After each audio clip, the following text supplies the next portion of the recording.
Frankenstein, Chapter 14. Chapter 14. Some time elapsed before I learned the history of my friends. It was one which could not fail to impress itself deeply on my mind, unfolding as it did a number of circumstances, each interesting and wonderful to one so utterly inexperienced as I was.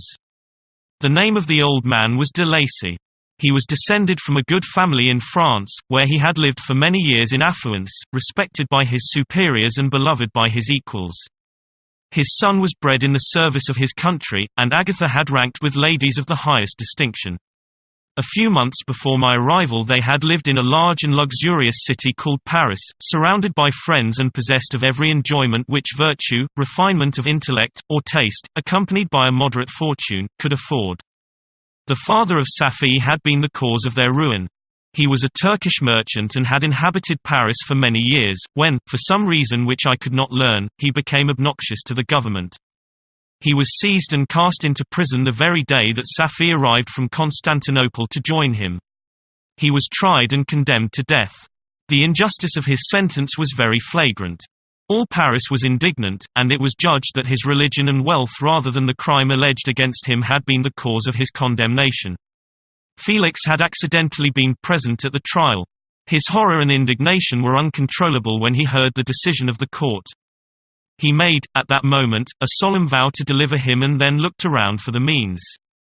After many fruitless attempts to gain admittance to the prison, he found a strongly grated window in an unguarded part of the building, which lighted the dungeon of the unfortunate Mohammedan, who, loaded with chains, waited in despair the execution of the barbarous sentence. Felix visited the grate at night and made known to the prisoner his intentions in his favor. The Turk, amazed and delighted, endeavored to kindle the zeal of his deliverer by promises of reward and wealth.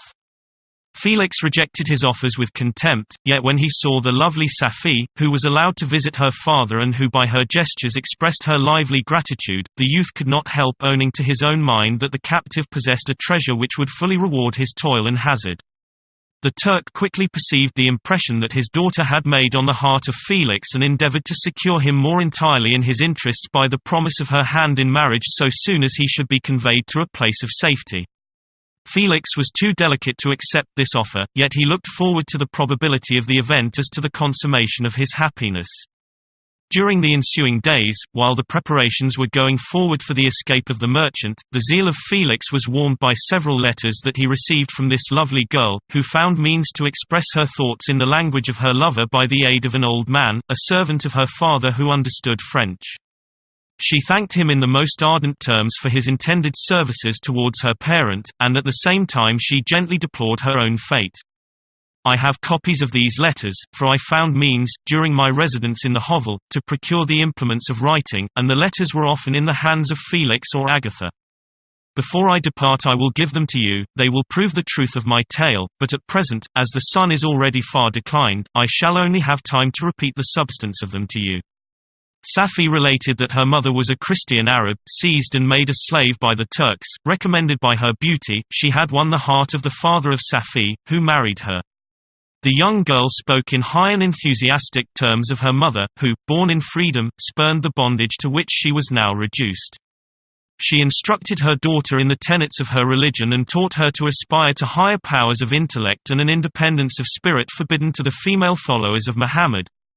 This lady died, but her lessons were indelibly impressed on the mind of Safi, who sickened at the prospect of again returning to Asia and being immured within the walls of a harem, allowed only to occupy herself with infantile amusements, ill-suited to the temper of her soul, now accustomed to grand ideas and a noble emulation for virtue. The prospect of marrying a Christian and remaining in a country where women were allowed to take a rank in society was enchanting to her. The day for the execution of the Turk was fixed, but on the night previous to it he quitted his prison and before morning was distant many leagues from Paris. Felix had procured passports in the name of his father, sister, and himself. He had previously communicated his plan to the former, who aided the deceit by quitting his house, under the pretense of a journey and concealed himself, with his daughter, in an obscure part of Paris. Felix conducted the fugitives through France to Lyons and across Mont Cenis to Leghorn, where the merchant had decided to wait a favorable opportunity of passing into some part of the Turkish dominions. Safi resolved to remain with her father until the moment of his departure, before which time the Turk renewed his promise that she should be united to his deliverer.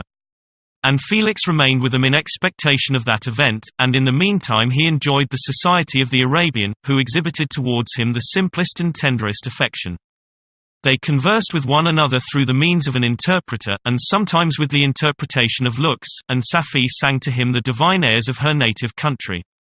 The Turk allowed this intimacy to take place and encouraged the hopes of the youthful lovers, while in his heart he had formed far other plans. He loathed the idea that his daughter should be united to a Christian, but he feared the resentment of Felix if he should appear lukewarm, for he knew that he was still in the power of his deliverer if he should choose to betray him to the Italian state which they inhabited. He revolved 1,000 plans by which he should be enabled to prolong the deceit until it might be no longer necessary, and secretly to take his daughter with him when he departed. His plans were facilitated by the news which arrived from Paris. The government of France were greatly enraged at the escape of their victim and spared no pains to detect and punish his deliverer. The plot of Felix was quickly discovered, and de Lacy and Agatha were thrown into prison. The news reached Felix and roused him from his dream of pleasure. His blind and aged father and his gentle sister lay in a noisome dungeon while he enjoyed the free air and the society of her whom he loved. This idea was torture to him.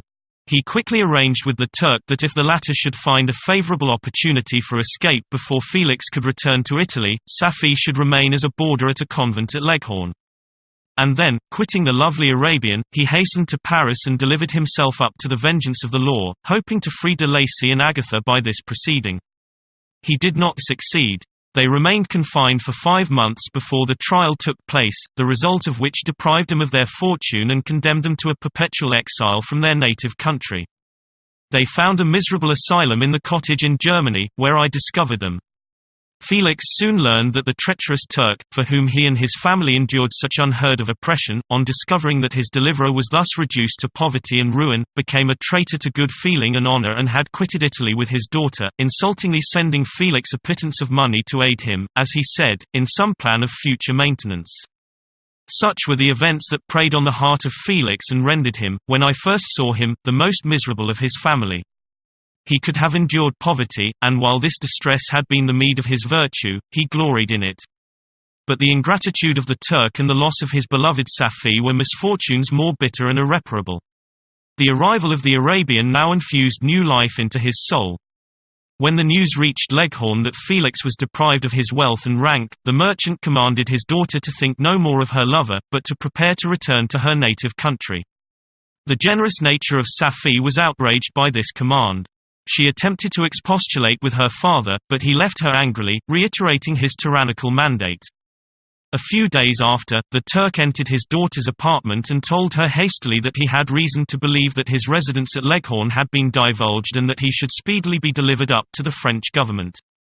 He had consequently hired a vessel to convey him to Constantinople, for which city he should sail in a few hours. He intended to leave his daughter under the care of a confidential servant, to follow at her leisure with the greater part of his property, which had not yet arrived at Leghorn. When alone, Safi resolved in her own mind the plan of conduct that it would become her to pursue in this emergency. A residence in Turkey was abhorrent to her. Her religion and her feelings were alike averse to it.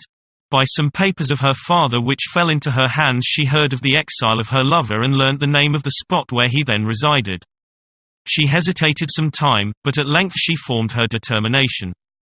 Taking with her some jewels that belonged to her and a sum of money, she quitted Italy with an attendant, a native of Leghorn, but who understood the common language of Turkey, and departed for Germany. She arrived in safety at a town about 20 leagues from the cottage of de Lacy, when her attendant fell dangerously ill. Safi nursed her with the most devoted affection, but the poor girl died, and the Arabian was left alone, unacquainted with the language of the country and utterly ignorant of the customs of the world. She fell, however, into good hands. The Italian had mentioned the name of the spot for which they were bound, and after her death the woman of the house in which they had lived took care that Safi should arrive in safety at the cottage of her lover.